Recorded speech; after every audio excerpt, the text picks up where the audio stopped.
So Ross, just going to be upfront with you and honest with you on this one. Uh, Yeah.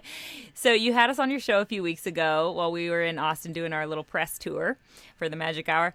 And before getting to meet you, I think both Jade and I regrettably decided that you were this like quote unquote quote frat guy, whatever that means, Yeah. and kind of planted that stereotype on you, which is, by the way, so lame of us to do because of all people, Jade and I, having been, in the modeling game for so long and having been victims ourselves of being stereotyped and put in very limiting boxes for our entire careers, we should have known better than to read a book by its cover. Mm-hmm.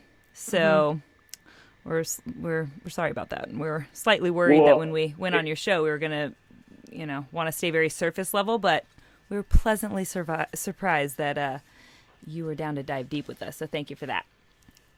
it makes me happy to hear you say that though, because it's like that is definitely a stigma that I deal with and will deal with forever. And I mean, I think there was a point where I probably fell into that box, at least a little bit.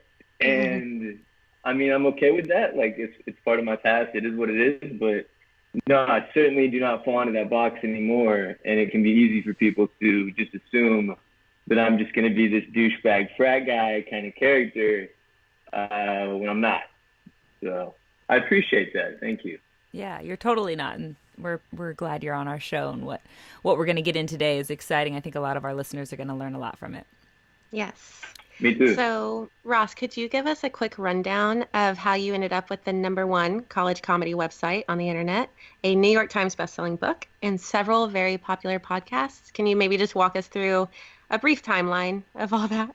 Yeah, I'll give you like the shortest possible version. So I went to college with the two guys who started this company called Grand X. And when they started the company, their one property was totalfratmove.com, known as TFM Mm-hmm. at its height.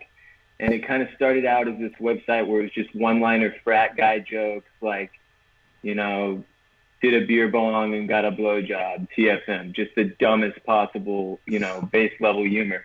But those little one-liners did really, really well on social media to the point that TFM became a huge brand, and they had the ability to hire me straight out of school as their first employee at the company that I still work for, almost 8 years now. It's Mm. called Grand X, and Grand X was able to utilize Total Frat Move to blow everything else up that we do, including the podcast, including some e-commerce stuff that we've done over the years. And now the most current iteration of the company that you see is the one revolving around what you guys are focusing on now too, Yeah. which is podcasting and audio content. And so I started with my Game of Thrones show, Oysters, Clams, and Cockles. That's where I kind of delved into the audio realm. And like, it's so funny because I've done hundreds of episodes of podcasts now, and I'll go back and listen to myself from the first show I ever did, and I sound completely different. Like, I just wasn't comfortable talking. Like, it's such a Yeah. weird experience having yourself recorded Yeah. for the first time or whatever. So, We've already thrown away a yeah, couple of our episodes Yeah. for the yeah. same reason. So, so this is like what I do now as a profession, which is bizarre for somebody who like I just have never really known, what it was that I was going to be drawn to and end up Yeah. doing as a career. And this is definitely it. Like audio content, video is great too, but typically I just do audio. I have a face for radio, and it's been a lot of fun so far. So the Game of Thrones show took me to a level of exposure where I was able to launch my own show, the Bolen podcast, which is what I focus on now, primarily since we're in the off season for Game of Thrones. Once season 8 comes back on, I guess I'm just not going to sleep anymore. It'll be interesting to try to make that work timing wise, but yeah, I mean, I'm loving it. I'm getting to meet a lot of fun new people like you guys. I wouldn't have ever met y'all or talked to y'all if this wasn't what I did for a living. So I'm happy. I'm enjoying Yeah, it. it Cool. is the funnest part. Yeah, it's a Yeah. lot of fun. Um, So, having been involved in so much of that fraternity lifestyle, and even just because you live in Austin, Texas, which is known for its nightlife and is widely known as a party town, how has drugs and alcohol played a role in your life, and where are you with that currently?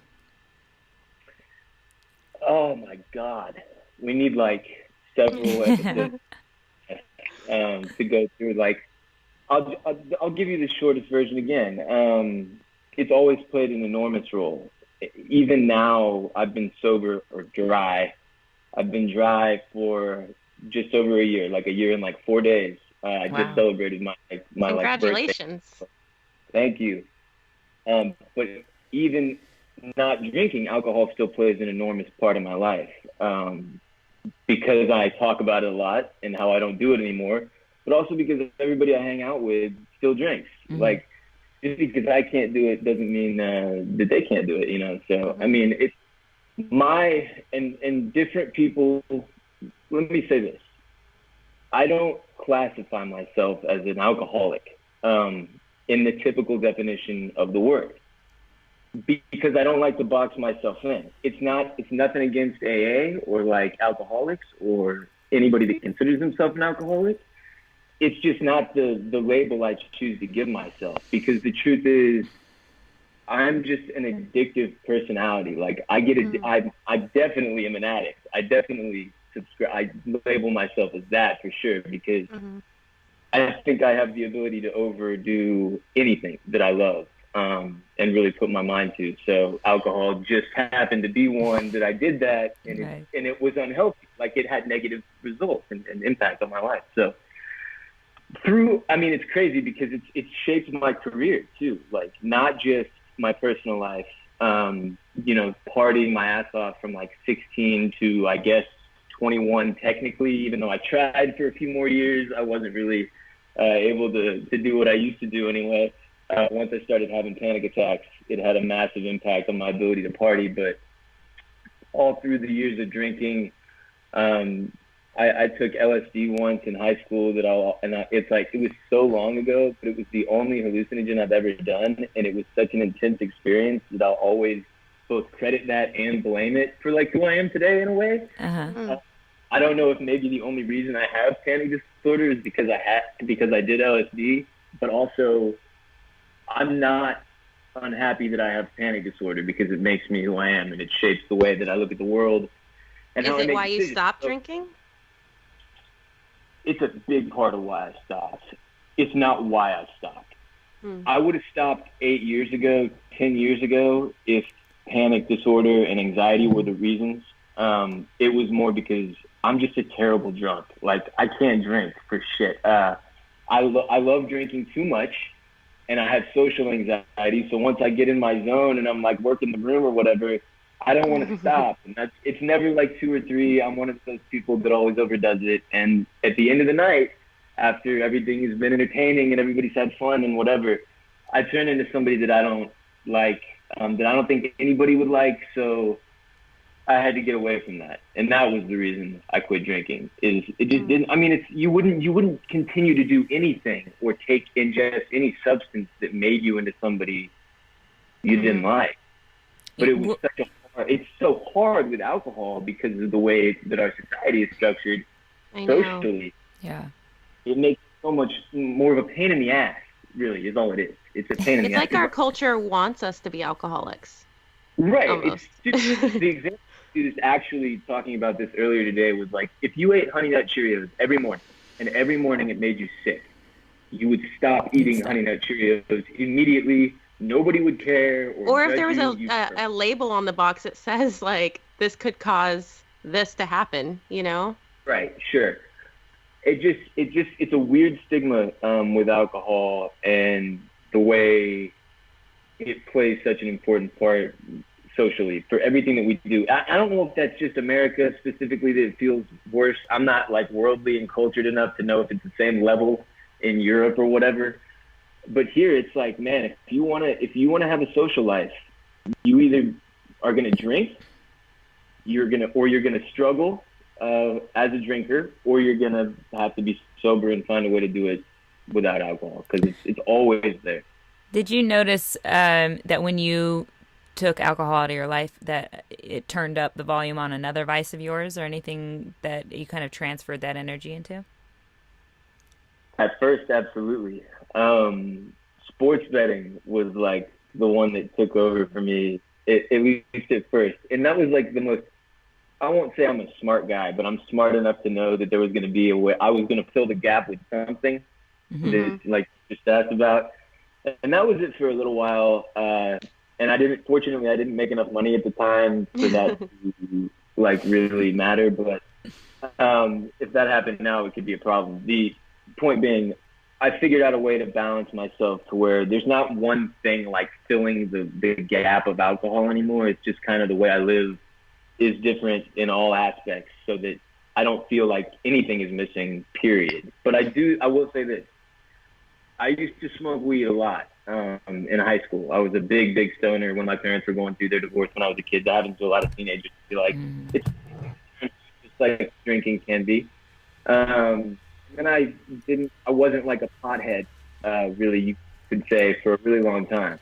I picked up smoking weed, like recreationally, again, when I quit drinking, as a way to help me kind of deal with it, right? Like, it's a weird transition going from everything in your life revolving around alcohol and alcohol being the social lubricant that it is for you to not having anything at all. So I was like, well, I'm going to use something that I know doesn't turn me into an asshole or make me a fat piece of shit as my, like, to bridge the gap. And then what I found over the coming weeks and months, and now sitting here a year into it, is weed's actually just like a great overall replacement for me. It's definitely the biggest piece of that, filling that gap for me, because it's just an escape from, right? Like, it's just an escape from the everyday stressors that I deal with. And it's one that works for me, that I feel like helps level out my anxiety.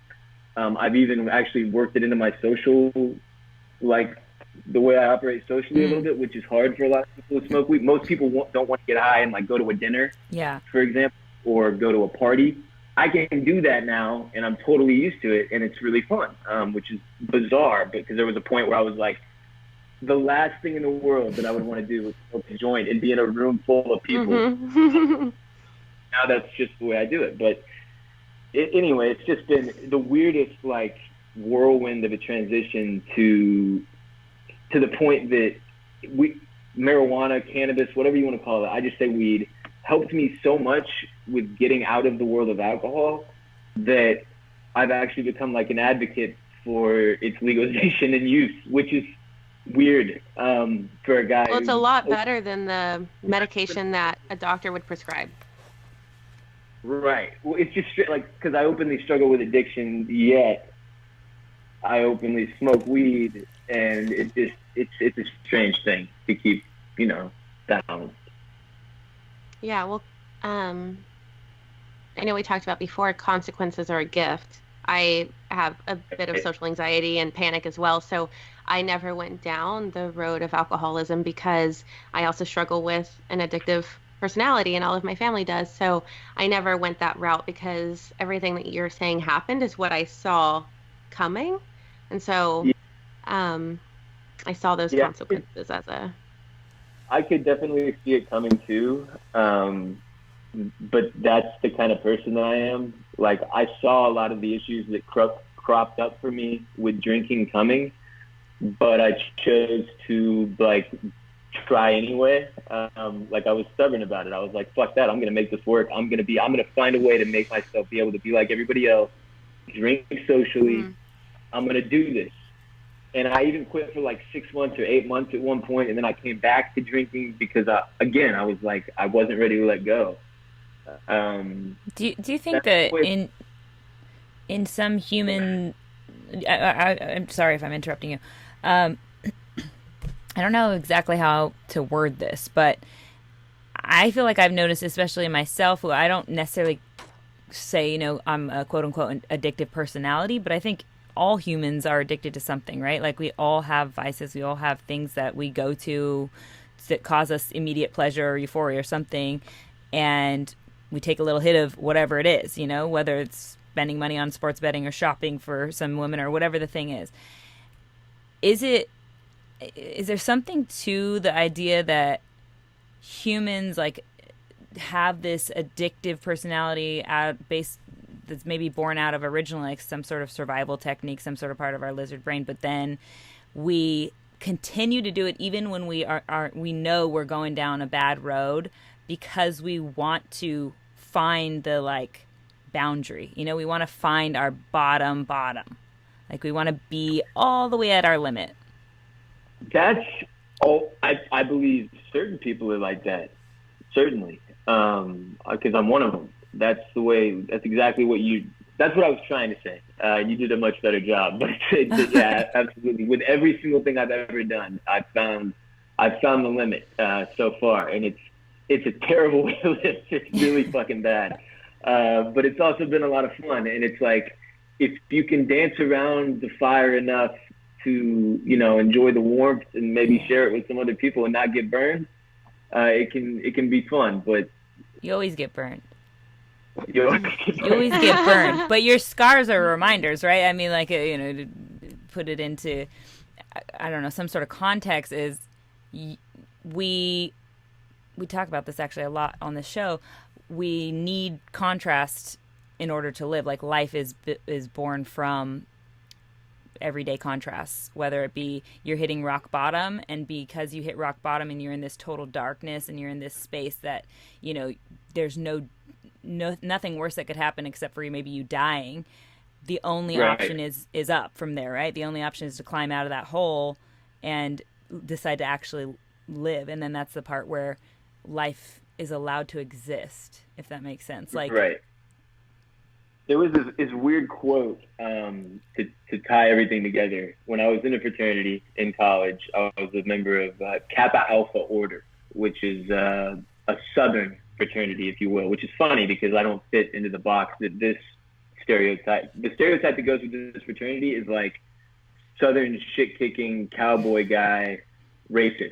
That's the stereotype. Now, that's obviously not true of most of the members, if any of them. I can't speak. I haven't been in the organization for 8 years. I'm not going to sit here and defend it. But point being, one of the things they teach you when you're a pledge is some quote, and I think it's from Robert E. Lee, who is obviously a pretty controversial figure in history as the general in the Confederate Army. But the quote was something like, "You can't enjoy the bitter, or you can't enjoy the sweet without the bitter," or something like that. Talking about it's the contrast you just spoke to. Without, yin and yang. Yeah, every human has those levels of ups and downs in that yin and yang somewhere. Yeah. It's just to what extremes does it exist? And sometimes I feel like for me, like I have the most extremes possible that I'm bouncing between. But then every once in a while I'll meet somebody, and I think y'all are a good example where it'll change my perspective a little bit. And I'm like, well, man, it's not that anybody's experience is worse or better than anybody else's. Everybody's is just different. And it all depends how you look at it. Like, I think some people's lives are boring that have never had extreme ups and downs. And they're totally cool. And I might judge them thinking they're not exciting and they've never done anything wild or lived. But for them, if it makes them happy, like, well, who the fuck am I to say what they should be doing, you know? Yeah, and we don't know what their childhood was like that, like, makes it to where that's what they enjoy, you know?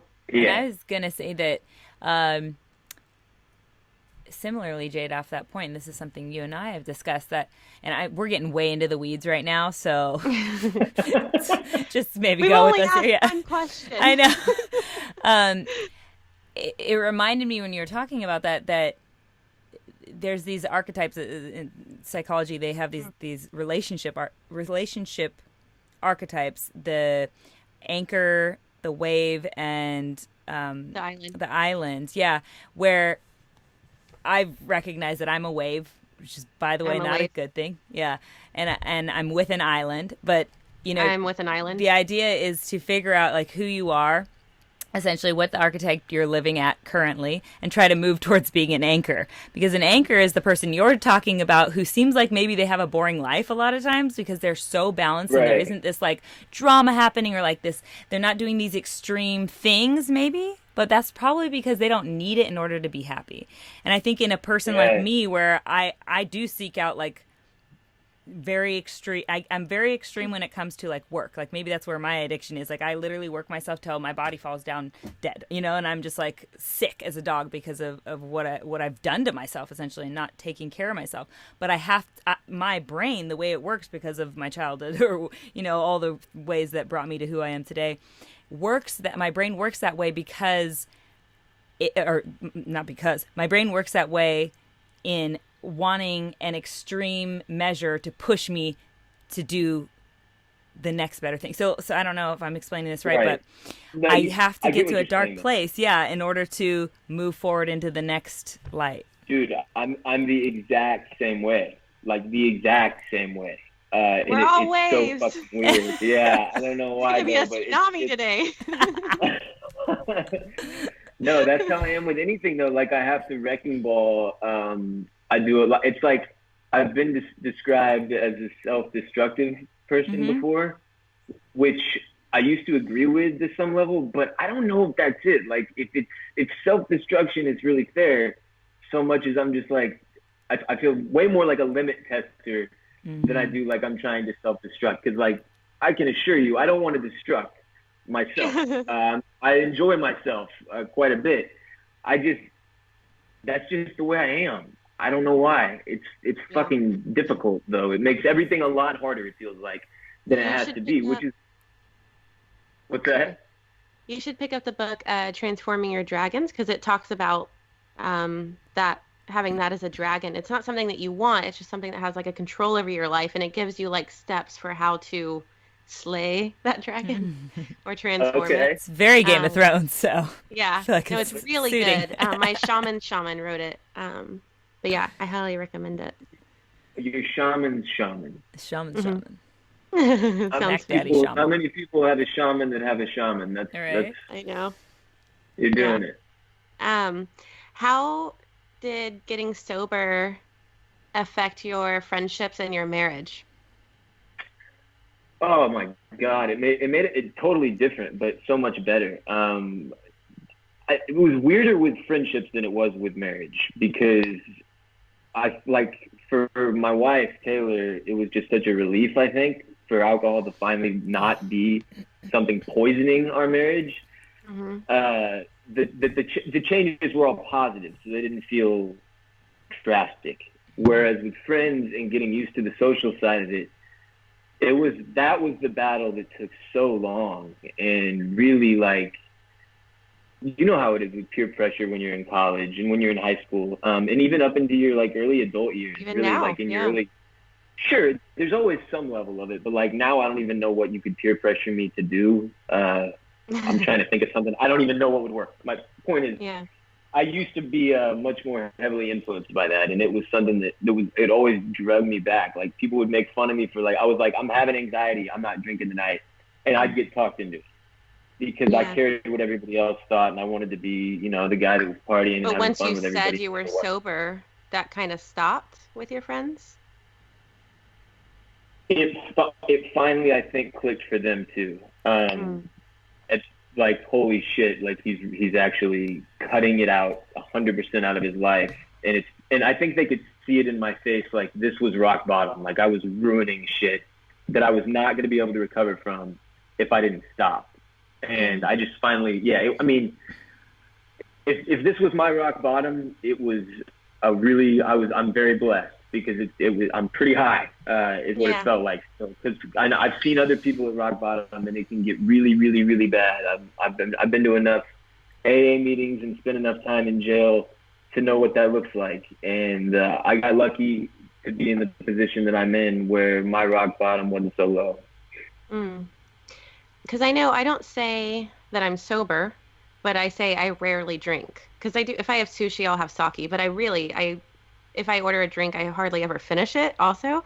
But I know, like, if I go to a wedding, it's like people just keep asking me to take a shot. And if I'm like, oh no, I'm not drinking, it's like it doesn't stop, especially the more they drink. It's like, no, let's take a shot and go on the dance floor. And I'm like, well, I can go on the dance floor. I don't want a shot.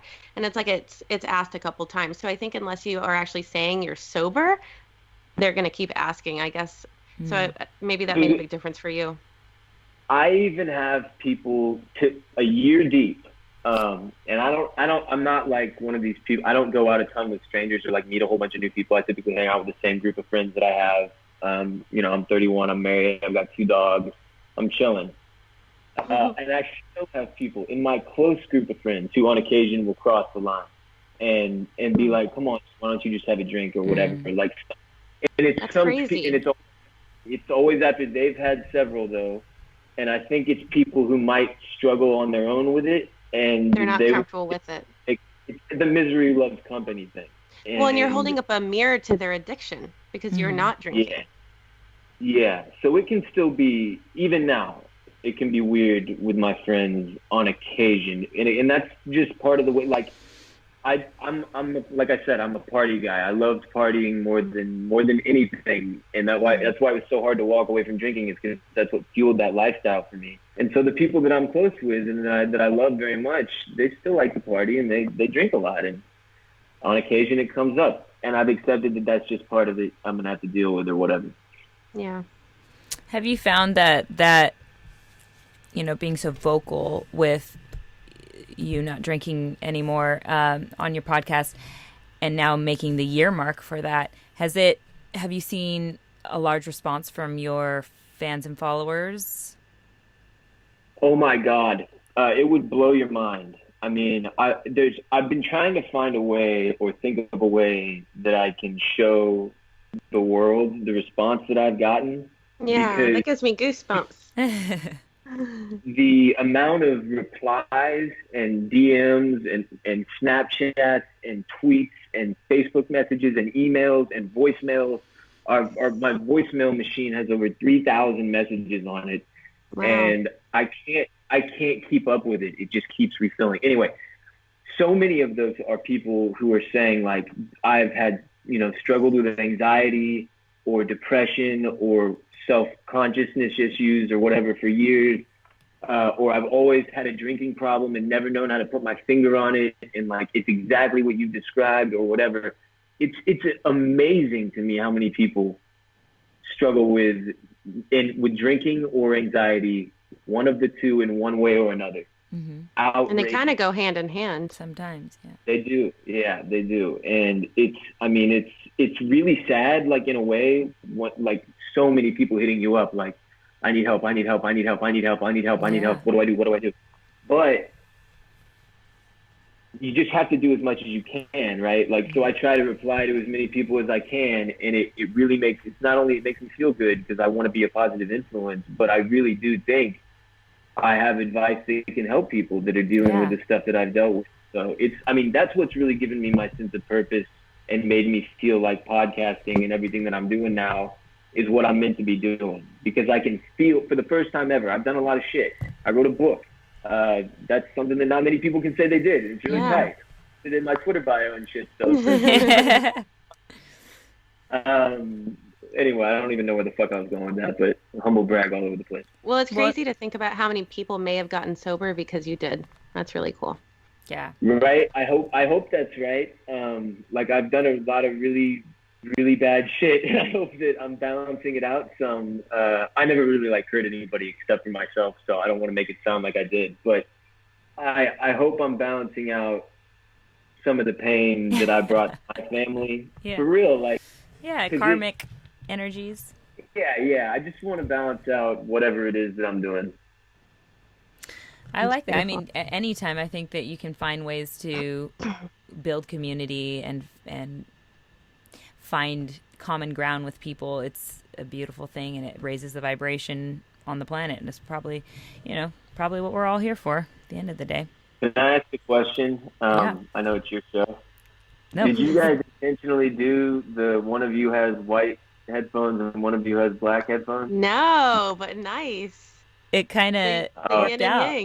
I know. It's cool. It looks good. Oh, it really did work out. There's your balance right there. Yeah. No Also, I'm one's like asked that yet. always in a green background, and she's in a pink. But right now it's not so bad because we have daylight. Usually we're doing these interviews late at night. Yeah. So when we were on your show last month, we came across some common ground between the three of us when it came to the topic of anxiety, which you've touched on a little bit here already. When did you first start experiencing signs of anxiety, and what tools did you use to work through those issues? So I've had a lot of time now to think about the origin of like when the first time I think I experienced anxiety was and all that, and it's changed over the years, because at first I thought the first ever panic attack I ever had was on my 21st birthday, and I think that's still accurate, but I definitely had a version of a panic attack, or like a lesser version of it, on a flight back from Mexico like 2 years before that, and I didn't remember that until years later. I attributed it to like some type of altitude sickness or some shit like that. Okay. It was an anxiety attack. I just didn't know what that was yet. But yeah, help me get back on track. Well, firstly, you attached it.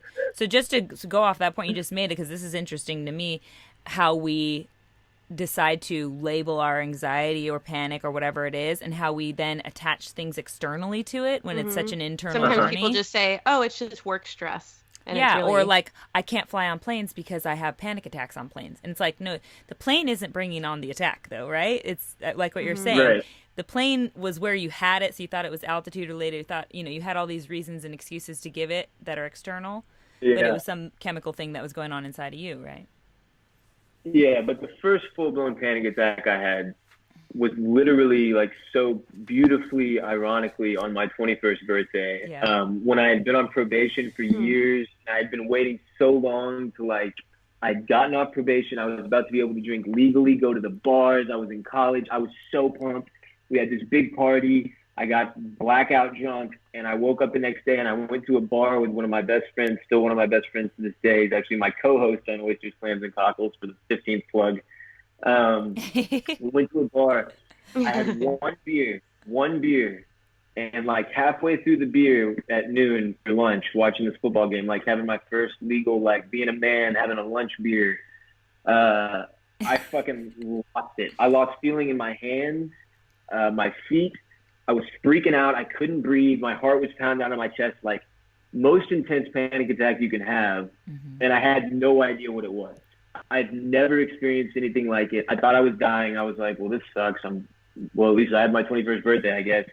Like, I was ready to call an ambulance, like go to the hospital, the whole 9 yards. And the bartender was like, I think you're just freaking out, man. Like, here, drink some of this cranberry juice. And he kept making me these half cranberry juice and waters, and I was chugging them because I didn't know what else to do. And so I puked up cranberry juice all over the side of my friend's Mercedes after that. Oh, boy. But from there, it was like the longest struggle of my life. I hope I never go through another struggle of this length, because it took so long to figure out what it was, how to treat it. And I mean, years and years and years of talk therapy, and I've been cutting things out of my life like alcohol to get to a point where I'm like manageable. Because don't get me wrong, like I have panic disorder, but it's been a long time since I had a full-blown panic attack, because I've found a way to live and avoid them. When I used to have them frequently, it was crippling. Like, I couldn't do shit. I would have them I'd be in bed for a week. Like, it was brutal, hell. And it almost makes me feel like I made it up somehow, like it was a nightmare.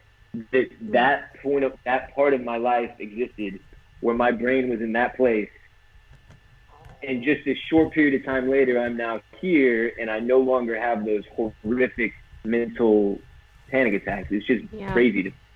That's exactly how I feel after a panic attack. It's like so debilitating. And then the next day, when I look back at it, I'm like, was that me? Did that happen? It feels like I was almost sleeping, like it was a nightmare. Like a dream. Yeah. But I do notice, and not with every panic attack, definitely not the case, but I do notice that the days that I do tend to have a cocktail at dinner, the next day I have that little bit of anxiety. Edgy. And I wonder, I notice though, the a lot of people who drink regularly wouldn't notice that because they drink the next day, and so they don't know that like it's the that toxin that they're The putting in their remnants. body that may be causing that anxiety. And a lot of them would just think it's a hangover and do hair of the dog, drink, have another drink. Or they're drinking every day to where they don't even get to experience, be able to notice that it's alcohol that causes that, next day effect. But I do notice, because I drink so rarely, that it is always the day after. Yeah, it's weird because I mean, I'd say I've probably had, I don't know, let's say I've had 500 panic attacks. Then 475 of them were caused by drinking. Like, That's so interesting. I was hungover. I was hungover for so many of them, for almost all of them. Like, alcohol was such a big trigger. And it's like, for me, I took it as like God giving me something to try to help me avoid the issue in my life that I eventually did have to face, which was that I cannot drink. I have a drinking problem. I'm not an alcohol person. For me, it felt like that. And you can take that for whatever. I mean, I know there's people who look at it different ways, like the universe or whatever the fuck. But that was a gift for me. Definitely, 100%. Like 100%. I would be a totally different person that I can see me like in the other timeline where the panic attacks didn't happen, and that guy fucking sucks. And I'm so happy that I didn't end up that way.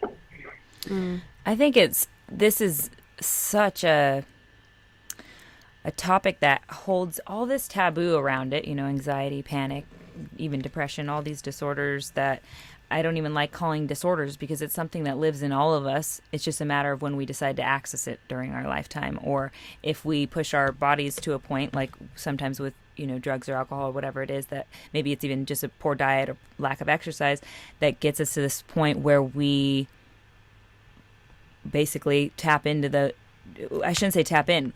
We have an imbalance that happens, and then we have to experience our consciousness not being able to contain itself in the nice little box it normally is able to. And I think when you drink alcohol or you use a substance that's affecting the chemicals in your body and brain, you end up with side effects. And sometimes, depending on where you're at, what's going on, all the circumstances of your life, sometimes that ends up, like you're saying, in panic or anxiety. Right.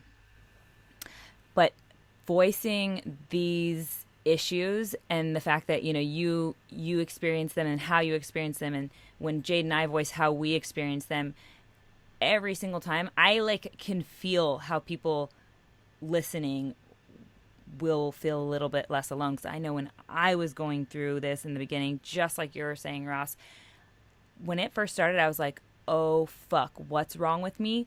No matter if you've heard other people talk about anxiety or panic attacks a million times, once you feel the fear that comes with it, you feel completely alone in it. You feel like this is, no one this can can't help be me. what they're talking about.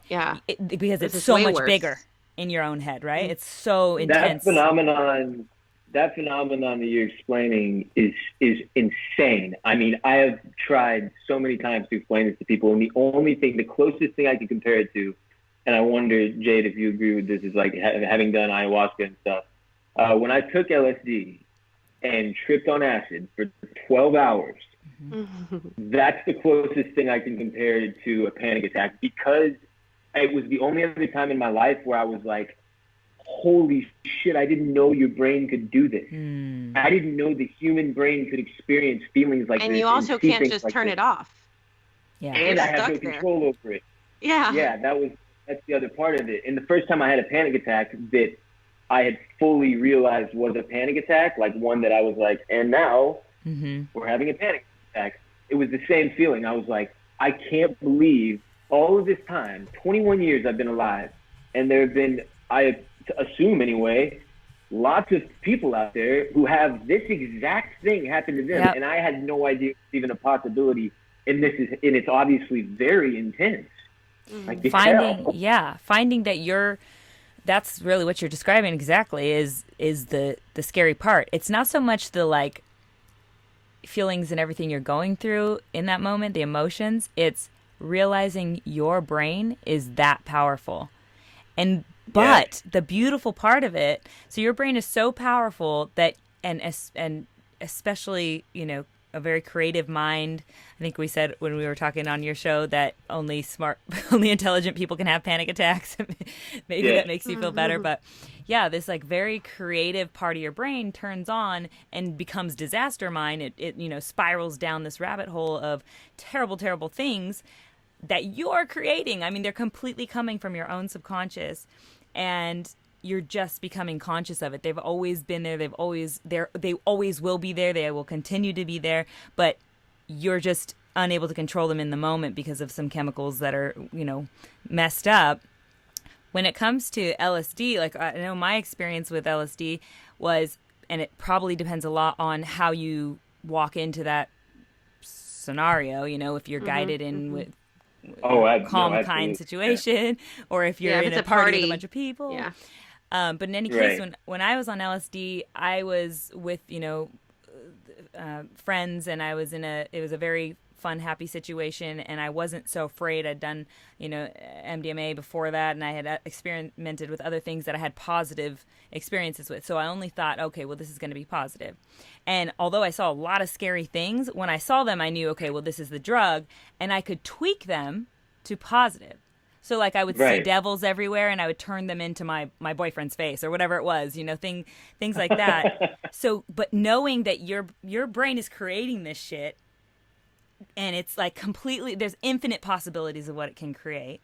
And then if you can figure out like how you can gain control over it, that's where you have like this mastery of mind, right? And you become enlightened or whatever you want to say. This is the end goal of this. But I think for anyone listening to this, I just want to say that firstly, you're not alone, even though it feels like what you're feeling is no one could have ever experienced it because it's so gnarly. And at the same time, there is a light at the end of the tunnel. Like, you will get through this. Tomorrow is going to be a new day. Next minute might be even better than it is right now. You know, and then the other thing to remember is that on the other side is some sort of mastery. You will figure out how to manage this, and it will push you to this more enlightened space. You know, it'll push you to this, to become this person that's better than you are today. There's wisdom on the other end. For sure. As somebody who went through, I mean, the thick of it was like a 6-year period probably where I was like, oh, I'm permanent. My life will never be better than it is right now. I'm stuck at this level because I can't manage this anxiety, and this is just the new me. This is the new level. I'm going to have panic attacks all the time. I can't figure out how to manage them. This is it. For the longest time, I genuinely believed like the rest of my life was going to be that way. And then slowly but surely, you know, if you work at it, and everybody has their pace. I think some people can figure it out in a year. Some people it takes a decade. Some people it takes 40 years. But if you work at it and you try to get to the root of your issues and what it is that's causing you to have this fight or flight reaction gone awry, I believe you can fix it. And not even fix it because that makes it sound like something's wrong. Just, I believe you'll respond to it differently. I think I still have the same triggers that I've always had for anxiety and panic attacks, including alcohol, including whatever the fuck. At one point, I couldn't drive a car for 8 months. I don't really know what that was about, but I had a panic attack every time I drove. Yeah, so, and that no longer is the case. I've been driving for a couple of years again, but maybe I think I have all the same triggers. It's just that I've figured out and learned over the years, the course of a decade now, how to master and kind of keep everything in check to where it's supposed to be, you know, if that makes sense. How did you, like when you say, just to take the driving example, because I had that too, I would start panicking while driving. I mean, panic would just pop up wherever the fuck I let it. Basically, when I was weak-minded in that moment, the shit would pop up, and I didn't know how to manage it. I had no tools. I hadn't done any of the work that I've done to this point at that time, and so it was just popping up everywhere. And sometimes it still does, but now you have a quicker way to you have tools in your tool bag. You're ready. Right. You know, to slay those dragons. Right. Yeah. When that started occurring for you, like like I was saying, the driving thing, for example, every time you got in the car, you knew that this external thing driving was your trigger, right? And so you got into that mindset of panic again. the disaster mind started racing, all the thoughts started racing, your script was going negative. Oh my God, all these things are going to happen. I'm going to pass out. I'm not going to be, whatever. I don't know what your script was. I know mine was just like the gnarliest things you can think of. Yeah. Yeah. So how did you get past it? Because now you drive. So just for an example for our listeners. The driving one was different for me. It wasn't the same exact feeling as a normal panic attack with all those feelings of dread and like you're going to die and you don't know what's wrong. Like what you just described was for me a normal panic attack. The driving one was like, I have to escape. I have to get out. Like I'm stuck. It would often happen like at a red light with like two cars in front of me because I knew I couldn't go wherever I wanted in that moment. And I needed to be able to, and I couldn't, so I would start freaking out. I've had all these weird instances of it, though. There was like a stretch where it just always finds different ways to form. And the driving one has always been, it never made sense to me. I've never been able to completely figure out why that started happening. But the thing I always tell myself, and I've reminded myself of a million times, and that I always tell people who hit me up telling me they're having a panic attack. First of all, there's this video on YouTube. It's called The Kurioshi C, and it's like Kuroshio, somewhere around there. If you Google that, it'll pop up. It'll be the first thing up there. It's a video, and it's this giant aquarium. And it has a song that plays over the video called Please Don't Go by Barcelona. And it is panic attack Cure 101. Like if you play it, I swear to God, just watch the video. Magic trick. Yeah, totally. I've watched it a million times. It is absolutely a magic trick with a J.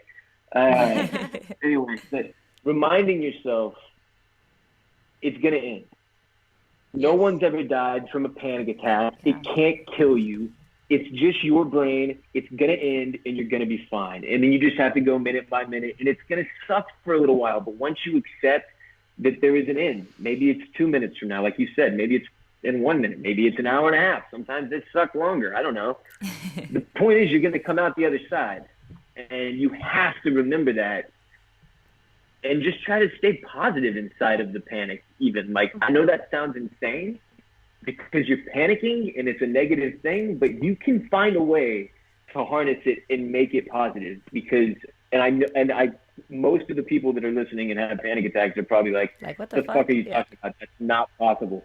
I promise you it is. Like, if you have enough of them and you think at it enough and you work at it hard enough, you can slay that dragon. We keep using that same, the same fucking analogy. But it's totally true, though. The breakdown of it, I don't know, maybe the science behind it, right, is that what actually is happening, whether you're conscious of it or not in the moment, is that you have this negative mental script going on in the back of your brain that's, like I said, it's always there, but it's suddenly, maybe, it starts becoming more forefront in your mind. And now your body is starting to respond to this, whether subconscious or conscious script that's happening, and hearing, oh, we're in trouble. What do they say? The crane is falling. Like, run, get out of the way. It's a fight or flight mode, and you're in this sympathetic nervous system part of your body. Your brain's all responding this way, like it needs to run from a lion, essentially.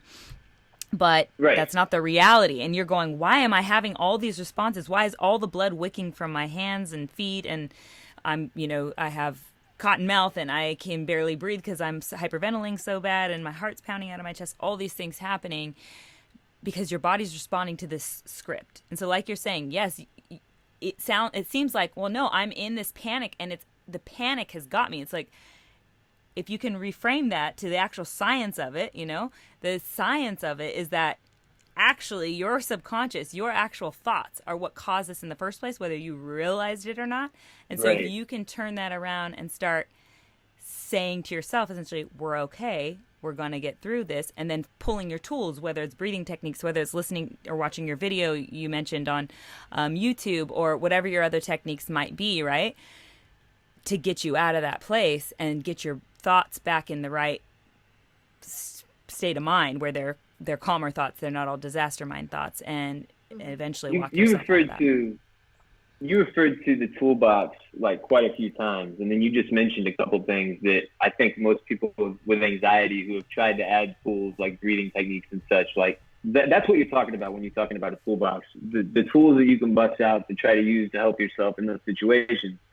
And I would say for people who are out there, maybe you watch the video I just suggested. It doesn't help you. It helps a lot of people. I'll just say that. But maybe it doesn't help you. There's been a lot of things suggested to me that didn't help me. I went through this whole fucking 3-hour training deal to learn this breathing therapy at one point several years ago to help me with my anxiety stuff, and it didn't do shit. It made it worse for some reason. For me, the process of programmatically breathing made it worse. I don't know. It just, I was like, my brain has even more power. Now it's just doing more stuff. Too much oxygen. So just keep at it is what I would say. Don't give up and don't get discouraged if somebody gives you advice or a tool that doesn't work for you, because maybe you just have to find your own. And that's kind of the thing with me was that people would suggest things for me or tell me well, you just have to breathe from your chest, not your stomach. It's like one of my doctors, who by the way was just fucking awful. This woman was so bad. That's a whole other deal. Don't get me going on doctors. Make sure you have a good psychiatrist and a good doctor. Yeah. So hard to find, and don't just trust anything people say. They're just regular fucking people with bigger degrees. What were we talking about? Well, you were breaking down the tools that did or didn't help you. Anyway, yeah. So don't get discouraged. You will find things that work if you look for them, but you have to look, and some of them aren't going to work. That's the thing too. You can't just sit there. Yeah, you have to. Or just take a pill. You have to do something, not just mask the symptoms, but actually do something different. That Yeah, I did that for a long time yourself. Too. That's wallowing around in your own self-pity and feeling sorry for yourself, and that's not doing anything. You're just making everything worse. No, you have to be active. Yeah. So. I was sorry, Jade. You heard me breathe. You can hear me breathe now. No, I was really going to say something because I know you're going to move off. You're going to move us off the subject, and I don't know how much we're going to put into the show just because we've gone on and on and on. I'm sure we'll have to cut it down a little bit, but I think it's just so beautiful that you're sharing with people, Ross, that you have experiences and the way you've experienced it, and your story, because like you said, everyone's story is different. What works for everyone is going to be different.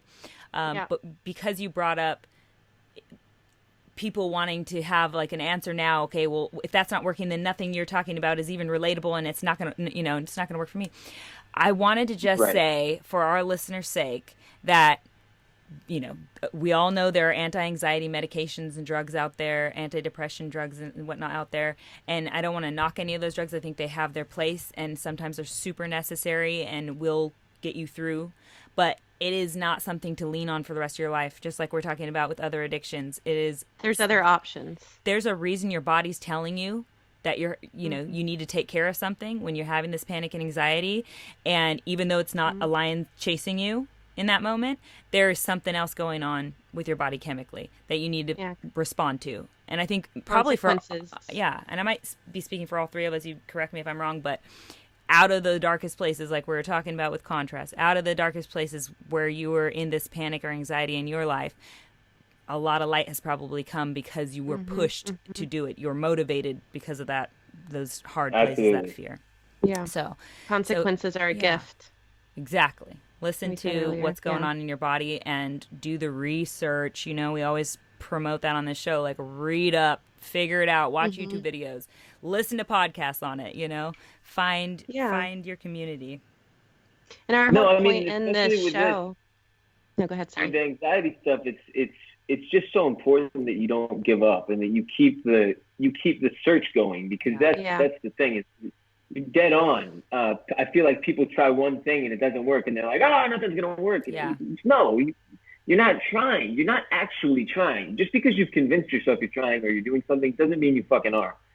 And to that, I would say this: it's so important to have a good group of friends around you that can tell you when you're being a piece of shit and you're not trying, and you need to get off your ass and go fix it. Because if you don't have that, who knows? You can go the rest of your life being wallowing around in your own self-pity or whatever.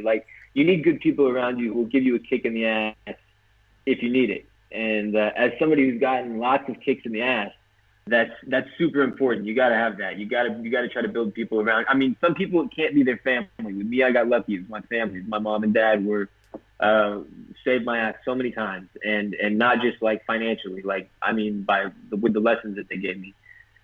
Some people don't have that. Some people don't have their parents. That doesn't mean you don't.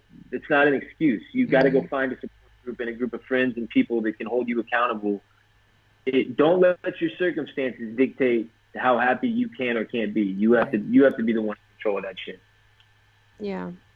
A lot of people, with what you're saying, a lot of people may consider their friends or their wife or husband to be nagging, but it's probably coming from love, and they want to see you get better. But one of the goals of this podcast is to make people feel less alone, and that's one of the reasons why we're talking about this, is because it takes the power away from it.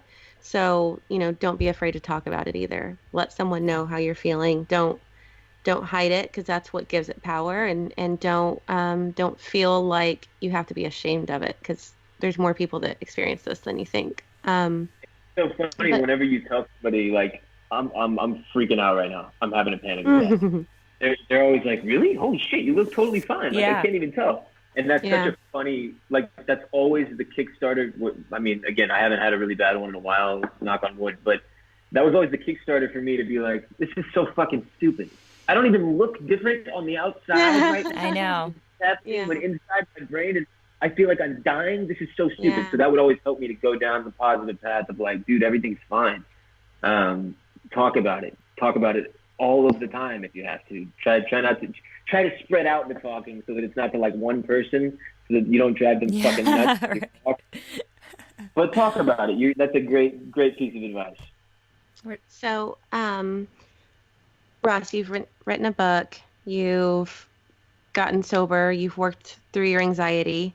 What are you still longing for? Oh, man. My focus right now has been helping as many people as possible through the podcast and through growing the Ross Bolen podcast and getting to talk about the things that I get to talk about. It's very similar to what y'all are doing, and it's for a very similar reason. Like, same thing. I don't want people to feel alone either. Everything in my life is kind of built around humor.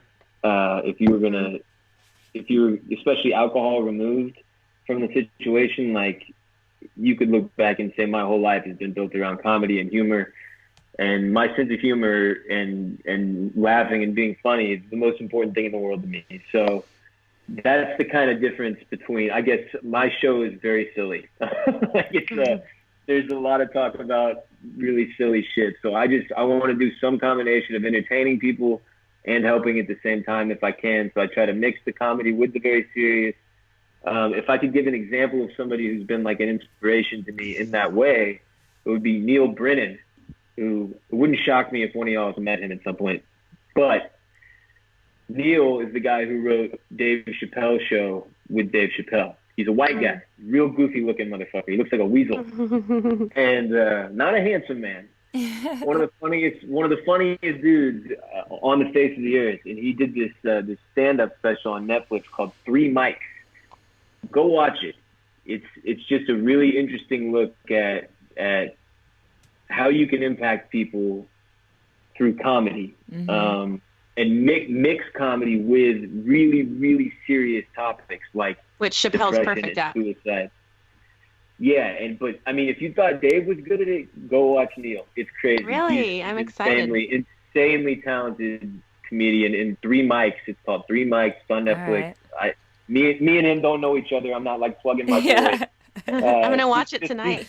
Yeah, he's just fine without me, I can assure you. But, anyway, you got to watch it, dude. It's so good. That's what I'm going for. That's my deal. I want to make people laugh, and I want to make them feel better.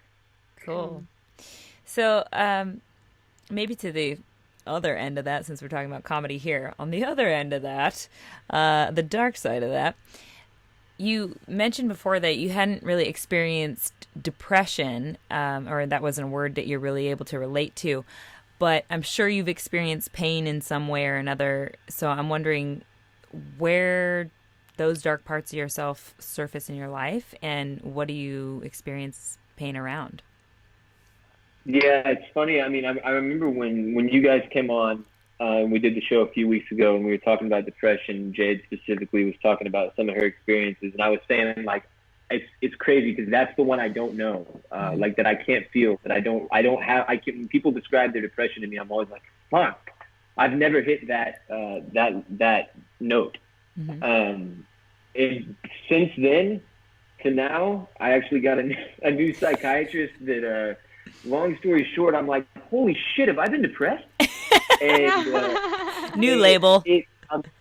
Yeah, so I think it's something that I've started to kind of unravel even in the last couple of weeks a little bit. And I don't know, I'm still not sure like if I'm depressed or if I've suffered from depression in the past. I'm not positive yet, so I don't want to put it out there or anything like that. But it's been weird, like delving into it. And I'm actually weaning off of Prozac as we speak. Like I'm like 2 months into it or something. Congratulations. It's something on that I started taking as a result of the driving issue when I couldn't drive.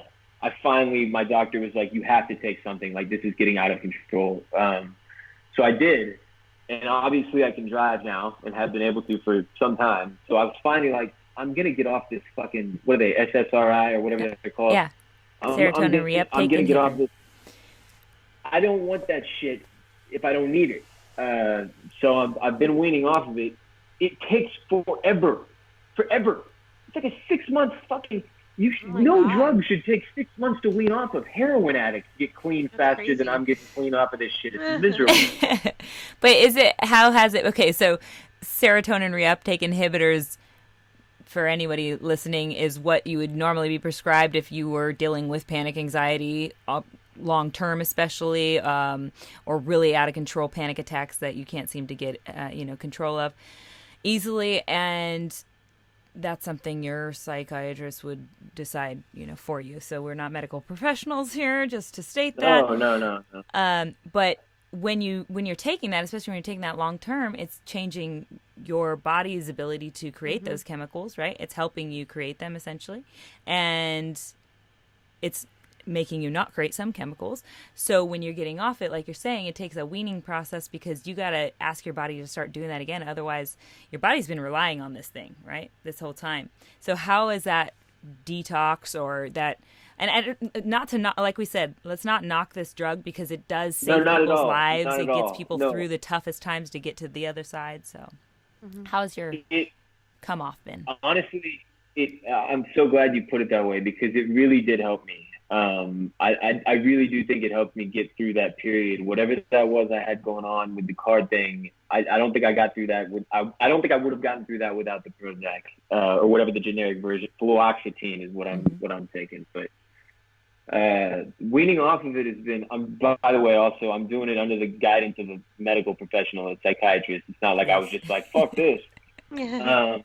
It takes forever, like I said, and I've definitely noticed. The reason I brought it up was, you asked about, pain and depression, and I'll have days now where I'm a little darker than I was maybe the day before, and I'll notice, which isn't something I've noticed for a long time because I've been on these for a couple years now. So it'll be interesting having to react to that as I get back to like my normal brain, that it does have some darkness in it. Like, and the fucked up thing is I want that back. Totally. It's the real me. So I want that version of me. And I know, again, it's different for everybody. No, I'm not knocking anything. I'm just saying, like, for me, I've gotten to a point where after years and a shit ton of thought and conversation about it, I've decided to get off of this drug. For me, doesn't mean you should or anybody else. Right.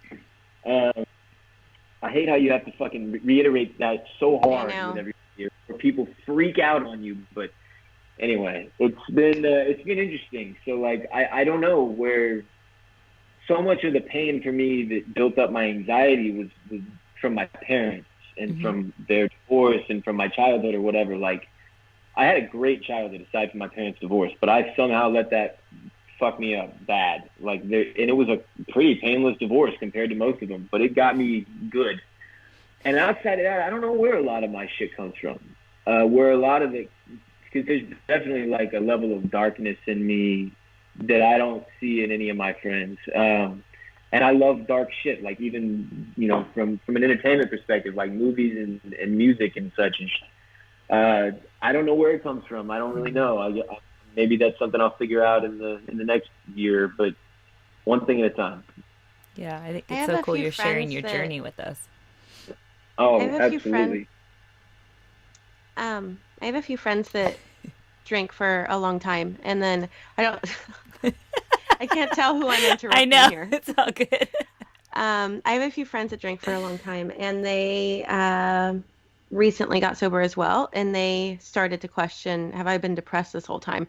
Because it was like it was numbing that in them. And after being an entire year or more sober is when they started to ask that question. So that may be... Fuck. Yeah, it's weird. It sucks, but it's like there's...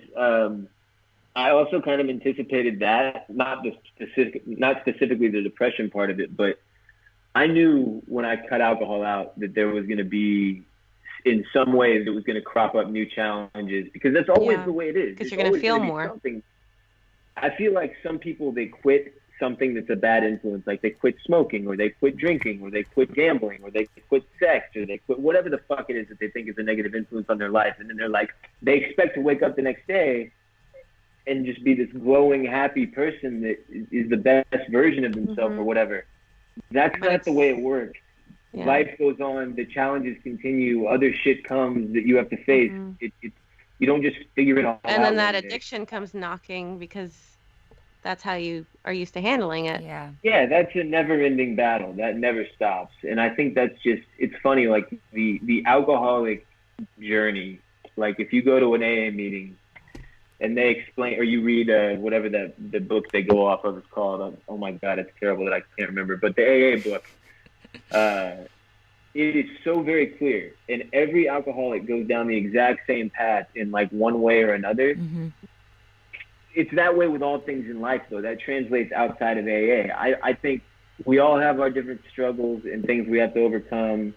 And, you know, as you overcome things, new things present themselves that you have to then face up to. It's never fixed. And for a guy like me, I have to remind myself of that constantly, because you can start to feel like you can't win, that you're always fighting. And it doesn't have to be that way. This is the way it's supposed to be. This is the state of living. It's figuring things out and solving problems and going day to day. Get through that hump. So don't let it get you down. That's life. Now you're at the good part. Like, I let it stress me out and freak me out. And I'm like, this is all good shit. It's been tough to make the transition from things are really bad to things are really good. And I'm refusing to let myself acknowledge it, which is now where I'm at, kind of. Yeah. I think, too, if we can just focus on the fact that there is beauty in darkness. And I think we have proof of that. Like you're saying, you're attracted to dark things in entertainment, you know, like in shows, and why vampire books and shows are so popular. Our human brains, we recognize ourselves in those dark things, you know, in those dark but beautiful displays of what that darkness can look like sometimes. And it's important to let that really sink in. I think that darkness has a beautiful side to it. So it seems to be the constant theme of this episode for some reason, but or at least that's what I'm pulling from it today. I don't know why. Is that we need the darkness in order to see the light. We need to have to explore those dark places in order to find our best, brightest selves. I brought the darkness. That's what I brought. You brought the darkness. Yes. Love it. So we have a question from our magic mob at iBreal. I guess that's how we're going to say it today on Instagram. Says, will you please ask Ross, since he's been booze-free for just over a year, what kind of tactics did he use to avoid drinking in the beginning when temptation was at its highest? And then he says, gang, gang, gang. Gang, gang, gang. All right, thank you. That's what we say on my show for some reason. The the hardest thing to do will be going to a bar or a party and not drinking, because it's the physical not having a drink, right? So get really good at figure out what soda you like the best, and then just order that in a cocktail glass. Or like what I like to do now is if restaurants have big fancy cocktail glasses for certain drinks, like at Wu Chow in Austin, I'm sure y'all been to Wu Chow, it's really good. They make drinks in these incredible tiki glasses. So now when I go to Wu Chow, I make them bring me like a Sprite in one of those. And honestly, that's just for fun at this point. But it's a strat. My point is it can also help with what you're asking about. So like, I mean, there have been so many different points throughout my life where I tried to like at parties, I would open a beer, pour half of it out, like, and then just carry that one beer around, not drinking it at all for a long time. Like if I was having anxiety or whatever, just to make people. But what if? Because if you don't have something, everybody's like, "Hey, what's up, man? You're not drinking. What's going on? You're not having a drink." So it just helps if you do. Exactly. What if a guy though comes over and got everybody around his shots though? Like how would you handle that situation? Just fucking walk off. I don't know. It's really hard because that's something I see a lot with my friends trying not to drink. Is like, well, then they end up just drinking because someone got them a shot, and then it's downhill from there. Yeah, you got to be upfront with your people. That's the hardest part. Is really getting your best friends, your closest people, those around you, to understand. Like, hey, look, I'm done. No drinking. Or even if it's for a night. Like, there's nights where people are like, I want to go out and see my friends, but fuck, I don't want to drink anymore. I feel like shit. And they still end up drinking, like you just said. It's like, you don't have to let yourself do that. There's other choices, the other choice being just to not drink. It's very simple. But, yeah, it's the shots thing, it didn't happen to me that much. I feel like you get a good radar for that, and you can feel when somebody's about to be like, 10 Jaeger bombs or whatever, and they just get the hell out of it. Like, go to the bathroom or whatever.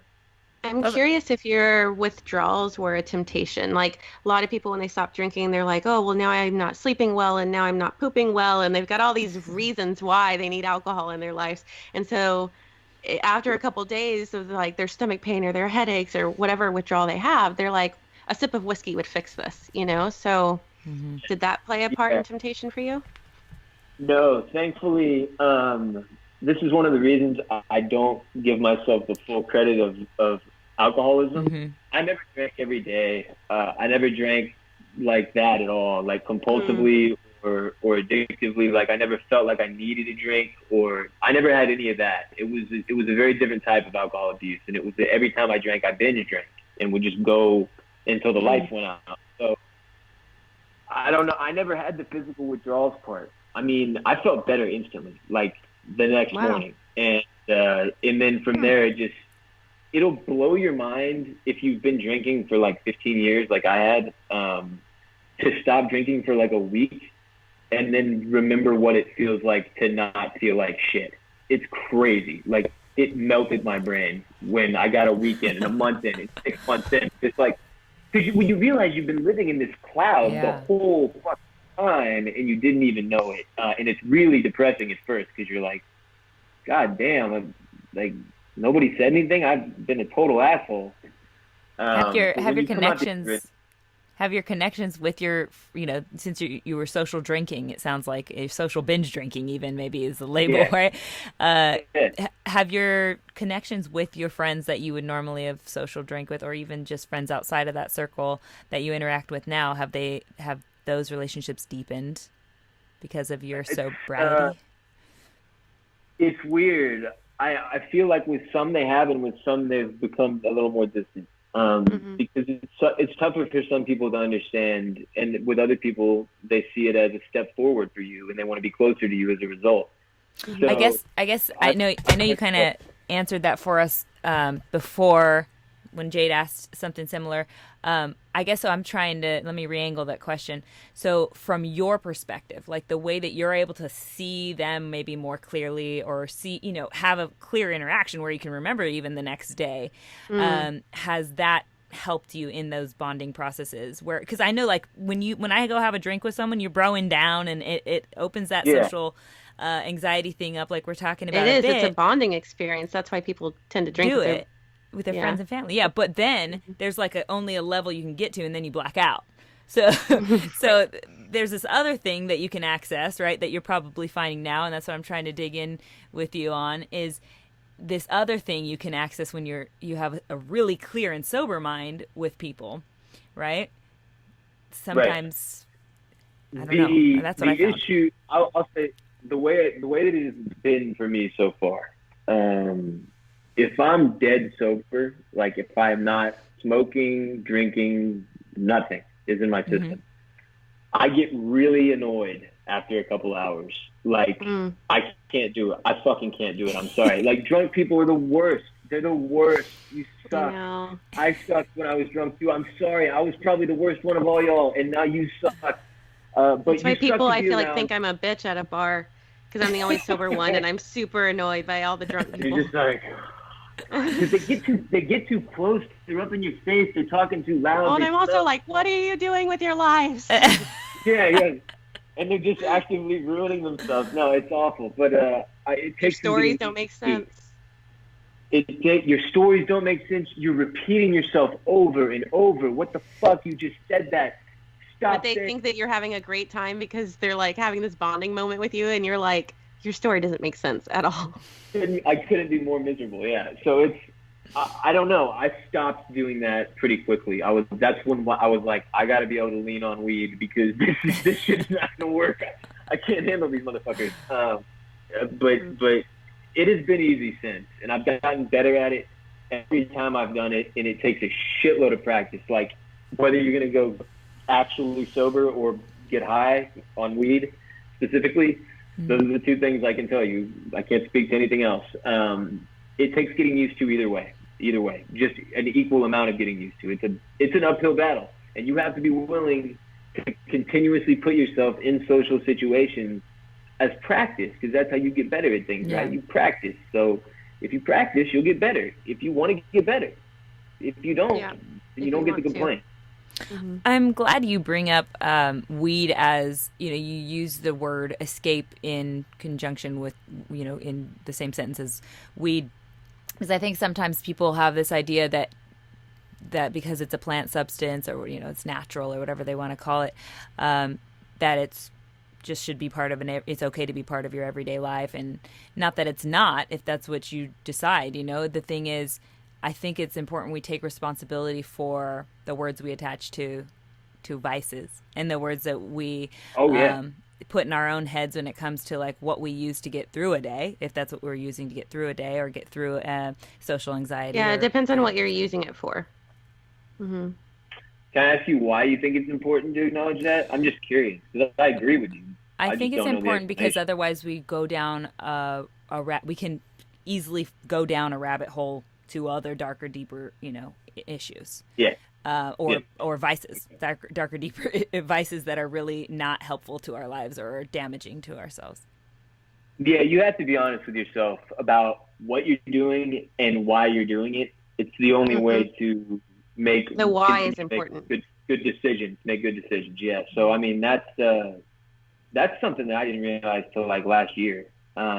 Which is crazy because I'm a 30-year-old man, but it's for real. Like, that's something I didn't realize until like last year, man. You really have to think about that type of shit. Yeah. Well, too, when we talk about alcoholism, we've all heard, we've all experienced people who are drunk. We understand how it can become really damaging to the person doing it and the people around them when it goes too far. But when it comes to something like weed, which just seems like a much more mild drug, even the way that, especially, I don't know, I'm in California, so we're kind of near the forefront of the whole weed movement. So people, and especially in our culture today, consider it so mild and such a non-consequential substance, I see what you're getting at. I think it falls into the exact same category as alcohol for me. It really does. That's going to be a problem. It's going to take some time for us as Americans to kind of figure out that like it's still something to take seriously. Like, you can't just smoke weed all day every day and be fine. Maybe some people can. The overwhelming majority of people would not be very productive. That would not work. So no, to me, weed is no different than alcohol. It's a substance that people use to de-stress, to escape to get fucked up. That's part of the reason that I smoke. Like, for real, it's not something I'm ashamed to admit. I get stressed the fuck out during the day. I'm working my ass off. Sometimes shit's not going well. Sometimes I need something to help me feel better, Sure. and it does. And the thing is, it's the one for me that doesn't have any damaging side effects. Right. That's why I think it's a good one to choose. Yeah, but It just there depends, can be though, a 'cause for bad. some people, Yeah. I'll give you an example. Some people start smoking a lot, and they get the munchies a lot, and they eat a lot, and then they put on a shitload Sure. of weight. And I fortunately am not munchies guy. I don't know why. neither. I thought I would be munchies guy, honestly. I was like excited about that part of becoming a dude that smokes weed again. But I'm not munchies guy at all. I'm like too distracted to go fucking eat. I'm thinking about shit. I don't know. Yeah. It's weird. Yeah. I just don't eat. I think it helps with creativity, depending on the strand. And for me, it helps with my sleep issues. So if I'm going to choose between a sleeping pill or Ambien or Yeah. even melatonin, like, I think that it's the healthy option. So it does Yeah. depend on the why.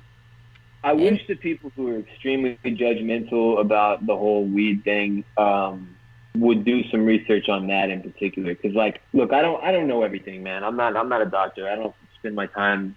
I'm not a scientist. I'm not experimenting, figuring out all the ways this is beneficial or hurtful to anybody.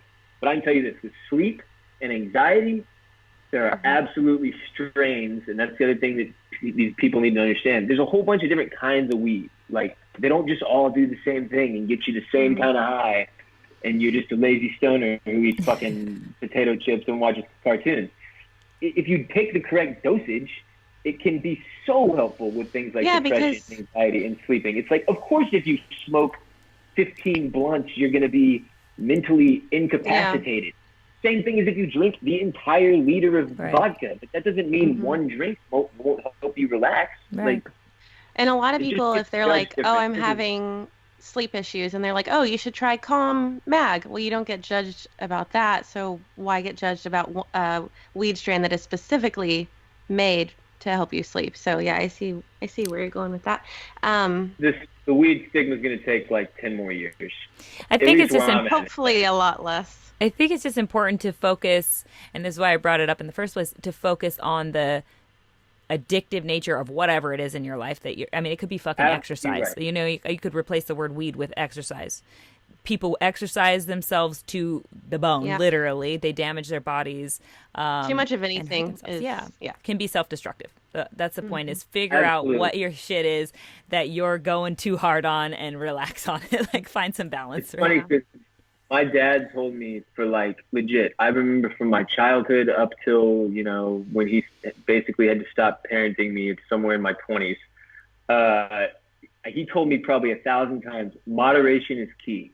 And I would always just, what the fuck, stop using the word moderation like it makes you smart. Like, I never took it serious. I never understood what he said or what he meant. And then one day I was like, oh my God, he was right the whole time. And I can't tell you how many times that's happened with my parents, where like 10 years later I realized they were dead ass right on something. Yeah, it's balance. Rough. It's all balance, right? Yeah. So bringing up your dad's little mantra of moderation there, all in moderation, do you have any mantras in your life right now? No, I probably need one. You don't. I just was wondering if, because your dad was a mantra guy. My parents are, well, my mom specifically is like a mantra person. I have literally mantras all over my house, some from her and some just because I guess inherited that annoying thing. The concept of a mantra just being that it's something you say over and over that you can live by. And it doesn't even have to be lived by. Like, it can be in the moment. It's just something you focus on to get through. Yeah. Yeah, I don't know. I need to find one though. Well, you just said right now. I'll take all the help I can get. Oh, I'm sure now that I said that, you'll be finding them all over the place. Yeah. Yeah. So we also have a pick your poison question for you from Jake Grissom on Instagram. Would you rather have a rewind button in your life or a pause button? Ooh, it really depends what you're allowed to do while everything. I guess you make the rules. That's all that. I mean, I'm not a big believer in regret or in overanalyzing, the mistakes you've made. There's things to learn from your mistakes, obviously, and you should always be learning. But being stuck in the past isn't a good thing to me. So I would go with the pause button, even if it was just so that I could pause to enjoy a moment for a little bit longer or whatever. I'm not trying to rewind and go back to do shit I already did. That's the past. So I'm a pause guy. I like it. Okay. How I about would choose Jade? rewind. You would? What would you? Why? Yeah. What's your breakdown Just there's a on that? lot of things that I'd like to do over and not just experience again because they were beautiful, but just do over. Um, damn it. I told them not to come home till 6. It's 5:30. That was another reason. I was like, we're taking a really long Oh, I'm time. sorry. I know. I can't stop talking. I ramble. Let me go let them know that we're still recording real quick. Okay. Sorry. The joy of toddlers. Yeah. How old are her kids? 3 and 2. I think, yeah. Little guys. Oh, God. I can't even. I have 2 cats. That's already tough enough, man. All right, guys. I got to wrap it up because the kids have to eat dinner and go to bed and all that. I'm Yeah, sorry. No, but we can still ask the rest of the questions because we always end with 3 staple questions. Okay, you want to finish your answer of why you pick rewind, or you just say that? Oh, again? I was done. Okay. I finished it. I think I would pick. I'd probably go with Ross on this one. I'm gonna say pause, because as much really shitty stuff that's happened in the past that I would love to rewind and rework, I have learned so damn much from it. I feel like if I tried to do that again, I wouldn't become like, I'm pretty happy with the trajectory of my life. I'm pretty happy with like who I am and who I feel like I'm becoming and all those things, and I would be afraid to fuck that up. Or so, I don't know. I guess the pause button on that one for me. Y'all have seen the Adam Sandler movie Click, right? Click, for sure. He like gets stuck and fast forward. Yeah. That shit is that's the most depressing fucking movie. Dude. Like, you go into it like thinking I it's gonna be this know. funny Adam Sandler movie, and then you leave the Yeah. theater like legit depressed. I That was did a like hard- it at the time that it came so out, but good. it is a dark But movie. the fast forward thing too, it's like, well, I guess the fast forward thing would be nice in the dentist office or like in a painful situation, but then you're not learning from any of the serious pain that you go through. The rewind though, Jade. You need the experience. You need the experiences. Yeah, you need the experiences. The rewind, I feel like, would be good. Like I'm trying to be a vampire at the end of this deal. Here, I'm trying to encompass being a vampire, like never dying, being immortal somehow or another. I'm gonna figure it out. But rewind, you feel like you rewind like right at the end every time. Like, oh, nope, life's not over yet. That's funny. So there are a few questions I'd like to ask all of our guests, Ross, that come on the show. I'll kick it off with this one. What would you tell your 25-year-old self if you could? Oh, so that's 6 years ago for me. I would probably say, man, buckle up, because it's gonna be a long ride. Like, I mean, for me, I'm serious. I wouldn't change a thing. I don't believe in. I think everything happens for a reason. I believe in fate, and I believe in all that, and I think that I am where I am because of what I did and the experiences I had. So I would give myself as much warning as I could, I guess, to be prepared to face anything that may come, because life just never really goes the way you expect it to, and that's something that I know. You hear old people tell you that your whole life. Your adults tell you that you make plans and life laughs or whatever. But when you really start to figure that out, is a painful little growing process. And I'm kind of in the middle of that right now, where it's like, I've got control of my personal life in a way that I've never had before, and that I'm happier than I've ever been before. But that does not mean I have control over anything else that goes on out there at all. And shit is still going to get weird at times, and you got to be ready for it. That's what I would tell my 25-year-old self. I like it. And he would be like, what the fuck are you talking about? Right? So the next question is, if you could have the whole world read one book, which would it be? Oh shit. One? Are you a big reader? Oh, not nearly enough to be given this kind of responsibility. Like, I feel like you should have to read like 30 books minimum per year to be allowed to answer that question. Like one book, I'm trying to think of. You know what? This is really lame, but I love this book, and I'm gonna say The Great Gatsby. I think the message behind that book is so cool. And I know it's been made a movie 3 times, 4 times now, and I know there's like the basic ass version of it you can say. I think if you read that book and you read into it really deep, there's really interesting messages about a lot of the stuff that we've talked about, even regarding like partying, booze, excess, luxury, love, loss. It has a lot of that, and that's why they make you read it when you're like 9 or whatever. So I know I probably sound like an idiot right now, but that's the one I would choose. I don't have that many. No, not at all. I think that's a great story. No, there's not a bad answer to that question. And there's a reason that it's been made into a movie that many times, right? That's true. Okay, let's see. I think this is the last of our deep questions here. If you could whisper one phrase to everyone on the planet, what would it be?